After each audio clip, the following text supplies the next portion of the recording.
Shalom Bapak Ibu Saudara kasih dalam Tuhan. Haleluya. Izinkan saya hari ini menyampaikan pesan Tuhan dengan satu topik atau tema gitu, pembahasan, yaitu tentang pengenalan akan Tuhan dari sisi doa. Dari sisi doa. Bapak Ibu Saudara kasih dalam Tuhan, dalam Alkitab minimal ada 3 contoh lah. Saya berikan 3 contoh dalam Alkitab tentang pribadi yang berdoa memohon kepada Tuhan tetapi doanya tidak dikabulkan. Yang pertama, contoh itu adalah Musa. Musa beberapa kali dia berdoa memohon kepada Tuhan supaya diizinkan masuk ke tanah perjanjian, karena dia sudah tahu bahwa Tuhan tidak mengizinkan dia masuk ke tanah perjanjian karena dia sudah melakukan sebuah kesalahan. Beberapa kali dia memohon, meminta, menangis di hadapan Tuhan supaya Tuhan izinkan, Tuhan menaruh belas kasihan dan merubah keputusannya dan mengizinkan dia masuk ke tanah perjanjian, tetapi tidak diizinkan oleh Tuhan.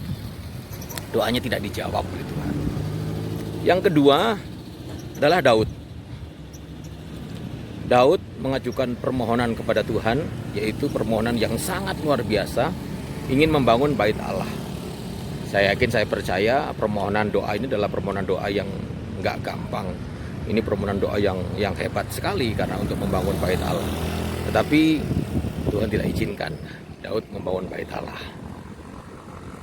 Daud hanya bisa mempersiapkan diri untuk pembangunan, dan yang membangun adalah Saul.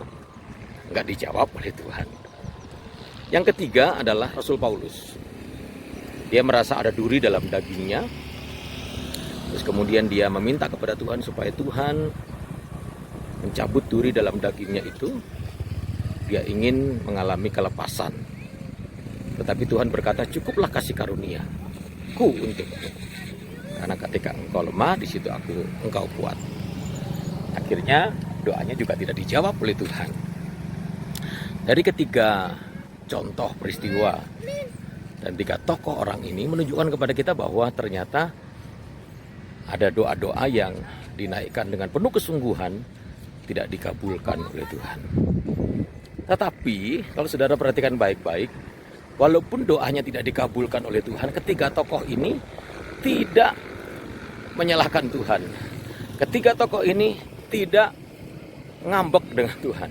Ketiga tokoh ini tetap tidak menyurutkan kesetiaannya kepada Tuhan.